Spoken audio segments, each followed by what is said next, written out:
Hey guys, you have McGann the Fangirl and the Bagel Ghost, and we are starting the next segment of our chattering about TV shows podcasty thingy. And this one is designed to work around horror films because if you are new to this channel, my big draws are cartoon, horror, and every so often anime. So we've got My Little Pony, Dan, and now we are going to do The Last of Us, which is actually good timing. I let Bagel pick this show out. Hi! And the next season starts in April. So yeah, really good timing we have going here. Look at us go. It'll almost seem like we have our crap together. So I do want to talk about this episode mostly in order, but this one's really different for us because I have seen this series multiple times and you have not. I have not. And you are not really familiar with the game. I saw, like, the first chapter being played, I think, because I remember the... Is that a spoiler I should wait for later? I mean, we'll get to it, but most people know, so you can say. I remember the daughter being shot and being like, what? Did I press the wrong button? Yeah, it does feel like a mistake. But did you have any overall impressions after watching this first episode? Because I think this series is phenomenally well put together. I don't know. The first episode felt like it was doing its early season weirdness and got it all out there because there were a lot of different plot lines and characters introduced right off the bat. Oh no, Jimmy. Yeah, okay, let's get into that so we can talk about Jimmy. Oh no. So the show actually starts out with something that is not in the video game, and that is a 1968 talk show where the host is talking to these two scientists about microorganisms, and one of them is like, no, it's going to be fungus that takes out mankind because fungus likes to adapt to control people, just like with LSD, it like alters your mind. So where do you get your LSD? Was that a question for the audience? Or was that actually in the talk show segment? That was in the talk show. Okay, I wasn't completely sure. I mean, hey, if you want to tell us where, it's a difficult time for everyone. Wow. Do not leave those comments. I do not need that flagging on YouTube. Thank you. This is a satirical joke. Ha ha ha ha. Like LSD lights. That's what we mean. But what, you mean LED? Shh, that was the joke. This isn't Peter Pan, calm down. You're not going to sprinkle magic pixie dust and fly away. But this was the weirdest talk show I've ever seen. I have seen lots of old TV land stuff and old talk shows and everything. I have never seen one where they bring on scientists and just be like, give us your doomsday predictions. I mean, it's a draw. I don't think it would be. I think it would be seen as too much of a downer for 60s TV. There were wars happening in the 60s, right? The Cold War, at least? 60s was the President Kennedy era. I think the Cold War had kicked off somewhere in the 60s. We had stuff like, I believe, the Bay of Pigs. I don't know if network TV, though, would have been like, hey, let's have on this really depressing thing. Everything was light and airy because you had to rely on sponsorships. And you're not selling soap if everybody is hoarding money to fight the fungal infection that's coming. Maybe they are buying soaps and disinfectants. It's fungus, my dude. Unless their sponsor is like bleach, I don't see it getting greenlit. Maybe it is bleach. It just doesn't feel like talk show 60s agenda stuff. It just doesn't feel right. Sponsors are weird, dude. They can be, but not our sponsors though. They love us. We love them. What sponsors? The ones we'll get eventually. So then we skip ahead to 2003, the glorious year of my high school graduation, where I was still a carefree teenager. I wasn't born yet. Yeah, you weren't born yet. Specifically, it is September 26th in Austin, Texas. And it is Joel's birthday. He is turning 36. He is some kind of contractor. And he has his brother Tommy helping him do a job. And his daughter Sarah trying desperately to celebrate his birthday. And Joel just being like, nah. It's very apparent that he's not giving his daughter really any attention based on the everything. I feel like he loves her, but I feel like he has that weird boomer Gen X kind of vibe where it's like almost like a brotherly type of affection. It's not like he's being overly parentally affectionate, if that makes sense. Yeah, he treats her like she's just like some roommate. Yeah, like a little sister he's got to keep alive, but maybe he doesn't like the best. And we actually see on Joel's truck that he is a Desert Storm veteran. So he either is pretty early Gen Xer or an actual boomer. So Sarah goes off to school. She sneaks a watch out of her dad's drawer. And after school, she goes to Lone Star Watch Repair. And they work on the watch for like 20-30 seconds before some lady from the back comes out and goes, "You need to go home." Very aggressively, too. Like, she's not explaining herself. Like, yeah, no further context. Just go home. We gotta play the vague game. That's how they keep you in suspense. And so Sarah does go home, but she goes to the neighbor's house, which is Mr. and Mrs. Adler and their ailing mother, I guess, in a wheelchair that seems to be... She's been long dead.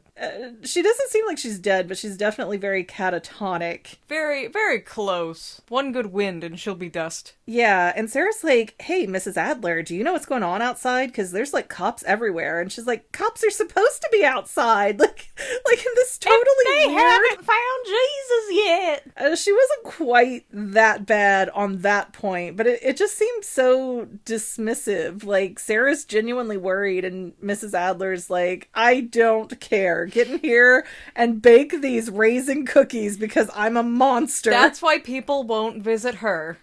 Yeah, that's why nobody wants to come hang out with her. They begged for Sarah to come see her. And Sarah decides to borrow a DVD and take off to go home and wait for her dad, who's supposed to be at home at 9 with a cake. And while she's leaving, there's this beautiful, like, border collie dog that is looking at the old granny in the wheelchair.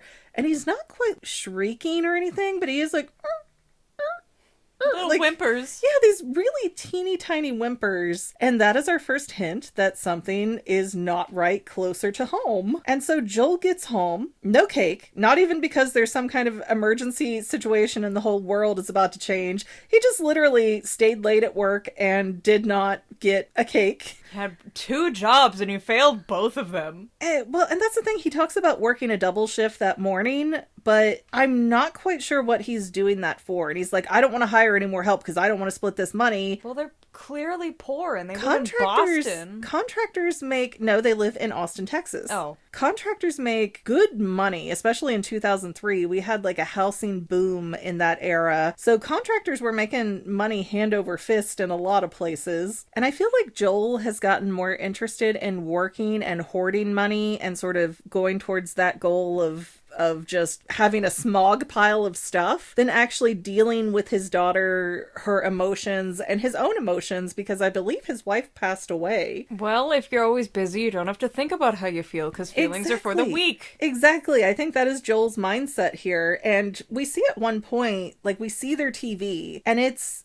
the first version of like the flat plasma screen kind of TVs, the first ones that were flat and not the tube TV kind of thing. And it's got the big speakers built into the side. And like, that was a really fancy, expensive TV in 2003. Let me tell ya, that was probably a $700-800 TV. So they clearly have more than enough money to get by. And it just feels like Joel is kind of emotionally neglecting his daughter. And that's extra evident when he doesn't bring the cake home. And he's like, "Oh, sorry, I'll do that tomorrow, swear." And then Sarah gives him a gift, and it's the watch that she fixed. And he starts kind of teasing her, right? He's like, "Oh, it's not working, ha ha ha." And again, he's acting more like a brother than a father. Like, he's not emotionally available at all. I think maybe the fancy TV thing and the money thing might be very similar to the tablet kids that are a big problem now, where parents will just hand their kids a tablet, walk away, and do what they need to do for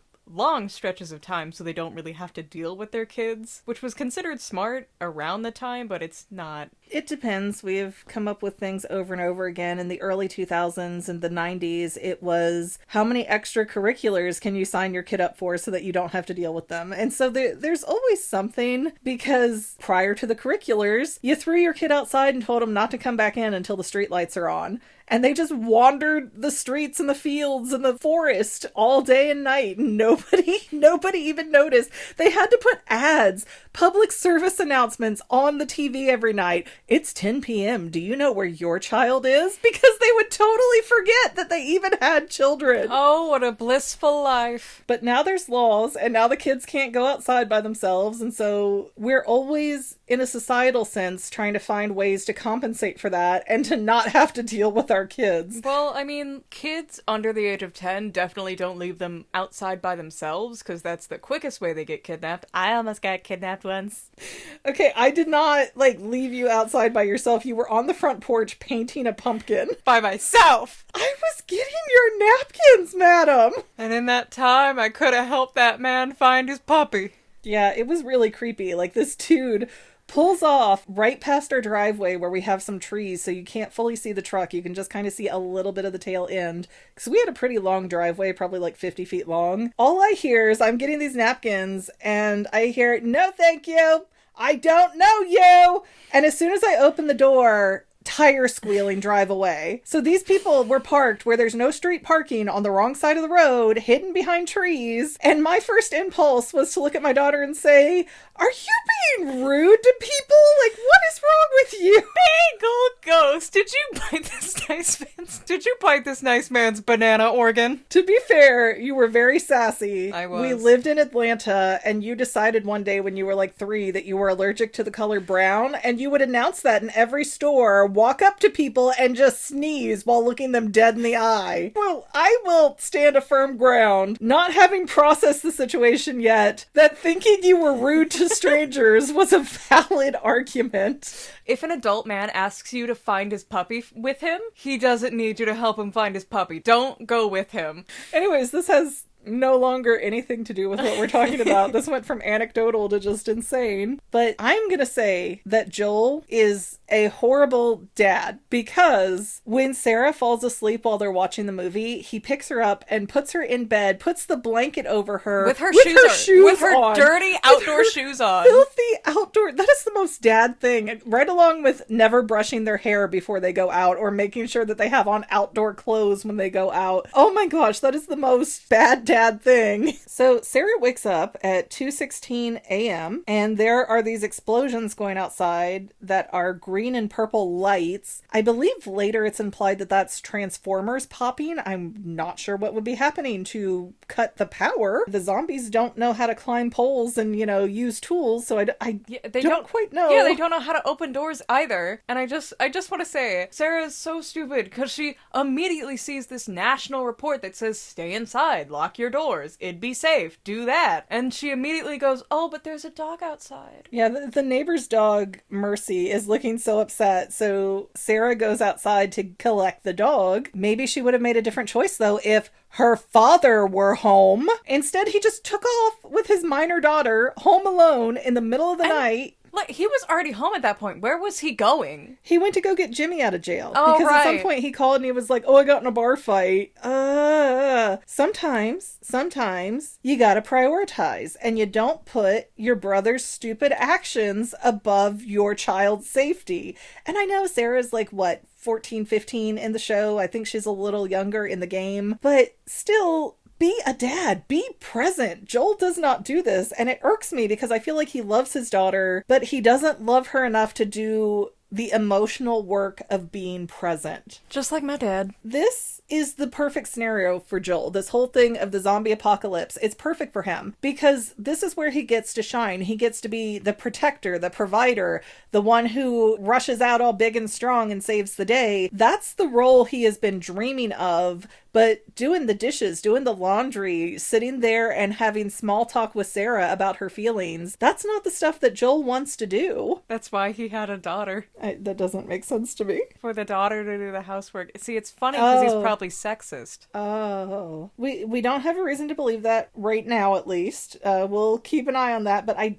don't think he's necessarily sexist. I think he just doesn't want to deal with it. He doesn't want to deal with the emotional baggage of being a parent. I feel like Joel is very one of those I wanted a boy dads. He's like, oh, I can't get close to my daughter. She doesn't like fishing or hunting or anything. I gotta go do my own thing. I don't know. I don't know what it was like when his wife was alive. Maybe it was like that then and then he stepped up, but I feel like he loves her, but he doesn't love her enough to be present for her. But anyways, Sarah collects collects Mercy the dog and brings the dog back to the neighbors, or at least tries to, but Mercy, like, breaks her collar and takes off running, never to be seen again. It's the streets dog now. Yeah, Mercy belongs to the streets. The streets. So even without the dog, though, Sarah decides to walk into the Adler's house and sees that her two neighbors have been eaten by the wheelchair grandma. She sees the pool of blood, and her first thought isn't, oh, I should leave here. It's, let me see what's going on. Well, what's she gonna do? Get her dad? I feel like curiosity killed the cat in this situation. It did. She saw the blood, she walked in, saw Mr. Adler kind of chewed up, looked over, saw Mrs. Adler totally incapacitated, and then Granny Adler is running like a 5-year-old boy who sees an ice cream truck. Yeah, I do find it weird because I don't think the eldest woman was really going anywhere besides her house. So how did she get infected? Did they ever say how that happens, or? I feel like for just a throwaway second on screen, we saw a nurse. And if Granny Adler has a visiting home nurse, then that nurse is visiting other homes. It's easy to spread disease. All right. So Sarah runs out of the Adler's house. Joel conveniently pulls up in his truck with Tommy. The only time he's ever showed up for his daughter.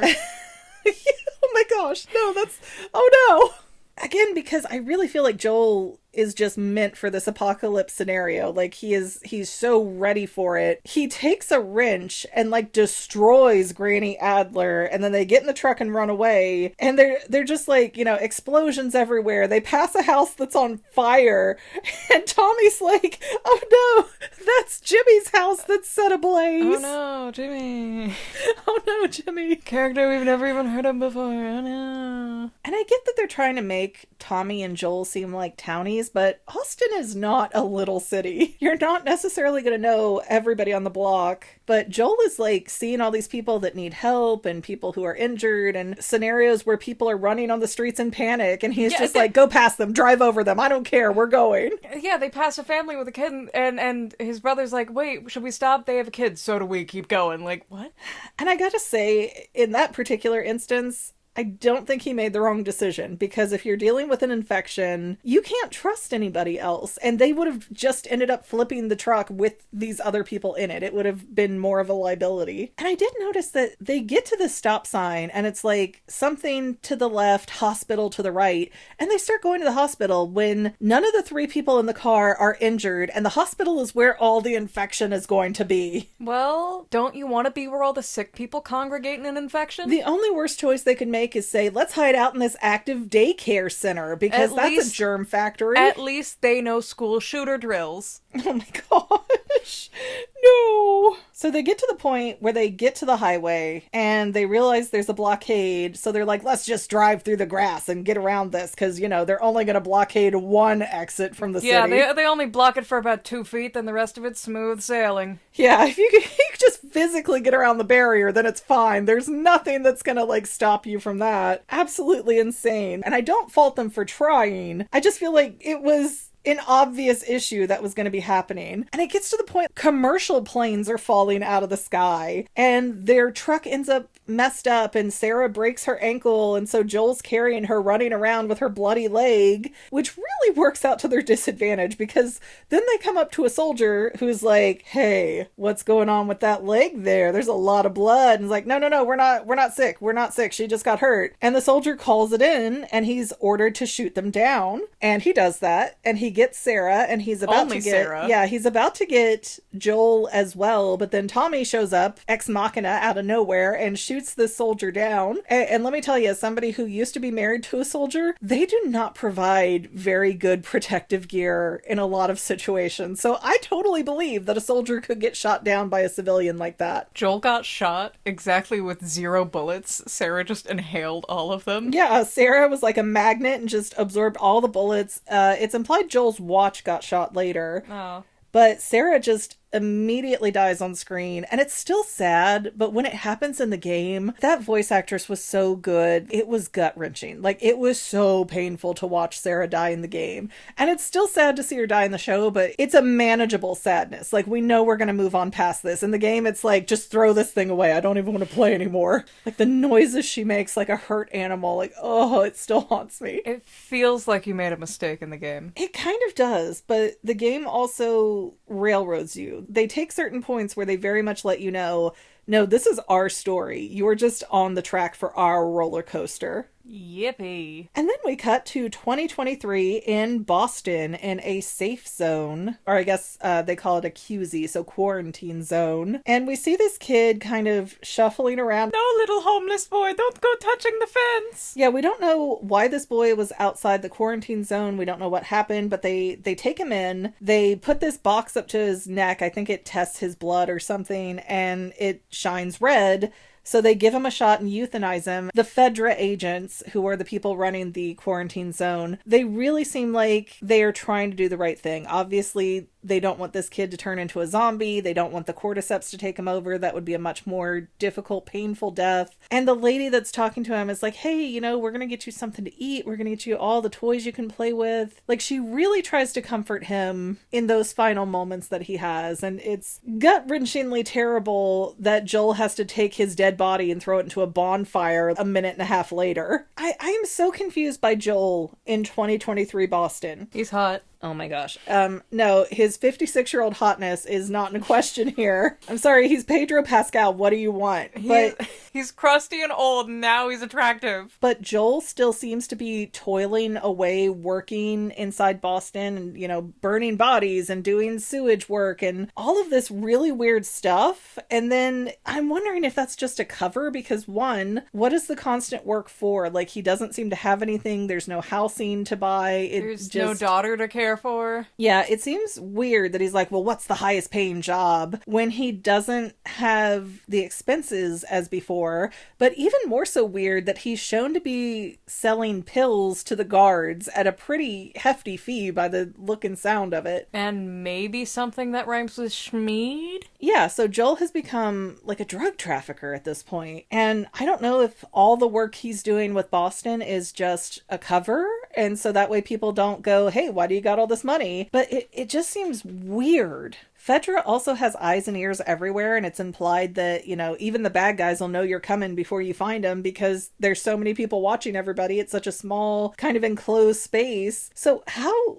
does FEDRA not know that Joel is doing this drug pushing on the side? Maybe it's not illegal. Maybe it's just how they get through their day-to-day. I would accept that if it wasn't so cloak and dagger for him selling it to the FEDRA agent. Maybe it's frowned upon. I don't know. But we see a firefly symbol, which is the rebel alliance of this universe, and they are doing a public hanging of what appear to be several of the Firefly. I'm sure they consider them like, what, terrorists or something, yeah, but they see terrorists. themselves as freedom fighters. But then we cut to the character Tess, first time we're seeing her. She's all beaten up, tied up in a chair. There's this like mafia thug guy going, well, I can't kill you and I can't let you go because I stole your money and didn't give you the car battery. This is the first time he's ever beaten someone up. Well, yeah, and it was his two like goons that had beaten her up, and it seems to be without orders, so he's kind of like jittery scared about it, but it doesn't really matter because Tess is like, no big deal, water under the bridge, whatever, you know, you think I haven't done crazy stuff. But then an explosion happens, like somebody blows up, I think a Jeep or a Hummer or something outside and blows up the wall. Tess gets away, she's arrested by FEDRA. Then we cut to Ellie, who we are seeing for the first time as well.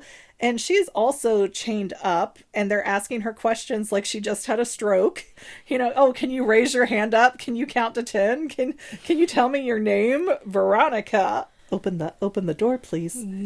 May I just say that she's also the most accurate depiction of a teenage girl I've ever seen? Yeah, Ellie's pretty spicy. And she even screams at them that she works for FEDRA because she grew up in like the FEDRA orphan camps where they take in the orphans and then train them to be soldiers. That's not a weird... That's what you do when you're the good guys. Yeah, yeah, totally. It's like got a very She-Ra vibe to it. Who calls them the evil horde? Literally everyone else. But Joel takes his, let's say, fancy wrap cigarettes. I don't know for certain. And he goes to see this radio guy, like ham radio guy. And there's talk about Tommy being in Wyoming at this tower, and he is not contacted in, 3 weeks, I think? 2 weeks? 2 or 3 weeks? Yeah, 2 weeks. Like, why is Tommy not there with his brother and everyone else? I don't think they ever said why he wasn't. I don't think they have yet, but I feel like Joel has probably been so overbearing and overprotecting with Tommy that Tommy was probably like, I need some space. In the worldwide pandemic? No, you don't. Well, at some point, it's not a pandemic and it's just the world now. I mean,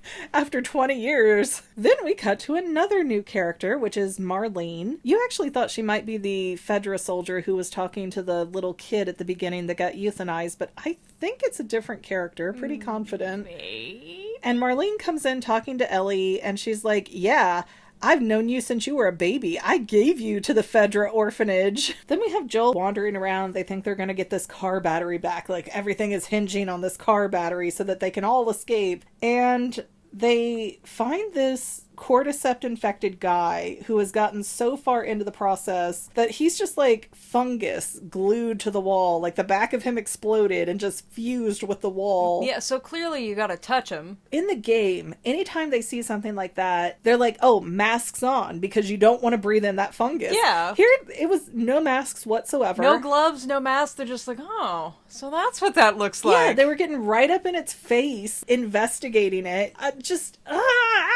You deserve to get infected if you do stupid things like that. But they get to this drop point for the battery, and they find that the battery mafia con man has already been shot by the fireflies, and Marlene has been shot in this whole back and forth ordeal. She says that they could see that the battery was bad, which it was. It was all like corroded, and they tried to say, no way, we're not paying for that, and the con guy wouldn't take no for an answer, and then bullets started flying, but it didn't work in his favor, obviously. Apparently he was piano weight. Yeah, this little skinny gangster guy. She's like, what, is a piano in the way here? No, it's just his dead body. But Marlena's shot kind of in the abdomen sort of region. I don't think it's the stomach. And the other lady that's with her has gotten her whole ear blown off. And so they end up making a deal with Tess and Joel to treat Ellie like cargo and get her to the Capitol building, where the other Fireflies will then take Ellie and get her across the country. And they won't tell them who Ellie is or why she's important, but they end up making the deal under the context of, when we see the other Fireflies, we either get everything that we ask for or we kill Ellie on the spot. And for someone who grew up in a military camp, she's got the worst instincts I've ever seen. Yeah, she tried to just jump scare Joel with a knife. Like, she brought a knife to a gunfight and got slammed into the wall. Rightfully so. Bless her spirit, though. She's trying. So Ellie ends up going off with Tess and Joel, and Tess and Joel have this back and forth about what they're going to do. Joel, for some reason, decides he's going to come into the room that Ellie's in and kind of invade her space, but Ellie's been snooping,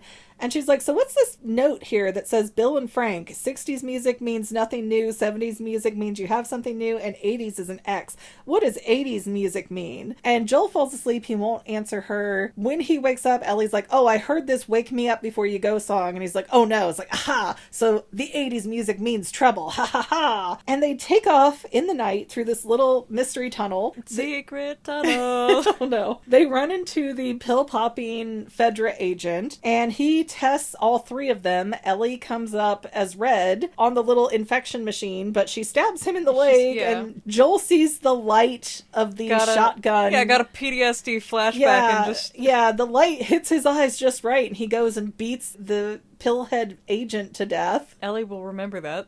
Like Clementine. Yeah. And Tess sees the red light on the testing device, and she's like, oh no, we gotta offer. And Ellie's like, look, I got bit 3 weeks ago. I'm fine. It's all good.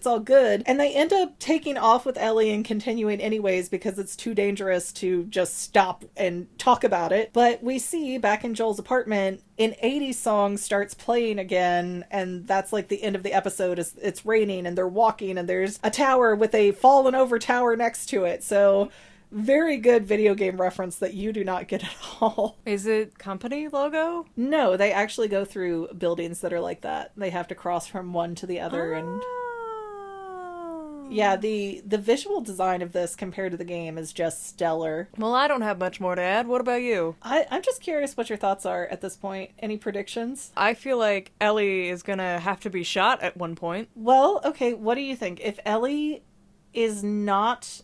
She is infected, but she's not changing. What do you think they're taking her to the West Coast for? Well, she's a very sassy teen, and she's got this know-it-all energy, and I want to say that she's expertly smart, because she's like, oh, this is code. What does that mean? And she's asking all these questions, and so maybe she's like some genius super weapon? Maybe? Okay, well, I'll be curious on your thoughts as we progress through and things develop. But by the way, to everybody listening, thank you so much. This was sort of a random horror choice because as of the time of filming this, we have not gotten any horror TV show recommendations. So if you have one, please let us know. We will probably go through The Last of Us and then season 2 and then move on to something else. Like Beastars. That is not a horror for anybody but me. Furries freak me out, man.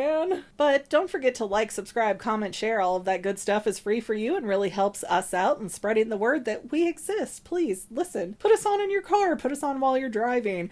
It doesn't matter. Just put us on and hang out with us. And if you feel so inclined to join as a paid channel member, that is super duper extra helpful. Other than that, this has been kind of a long record, so we are going to take a break and we'll see you next time. Bye. Bye. And to any of my members here on YouTube, a huge bottom of my heart thank you for all of your help and support. If you would like to become a paid channel member, there is a link in the description below. Thanks again, guys. Love you. Well, family members, we're almost done, but I want to invite you to hang out with me in some other places. I'm on Twitter and Instagram as my own personal self, and I have a Facebook page too, but I mostly just post photos over there. And sometimes people say, hey McGann, I want to mail you something. How do I do that? Easy. Just click the About tab on my channel page, and my most current P.O. Box info will be right there. I also run another channel, The Family. It's really a hodgepodge channel where we might post anything. Oh yeah, and I also sell shirts and stickers and stuff with the Family and the Fangirl logos. If that is your cup of tea, I have a link in every description of every video. Finally, if you want to help out the Fangirl channel and make sure I'm putting out video essays for years to come, the best way you can help is by subscribing and watching more of my videos, whether they're new, old, whatever. Maybe even share one or two on social media, help spread the word. People who watch to the end of videos, like you, helps to tell the site, hey, this is a good video, we should recommend it to other people. So if you made it this far, leave me a comment of something like, hey, I made it to the end. Love ya. See you next time, family members. Bye.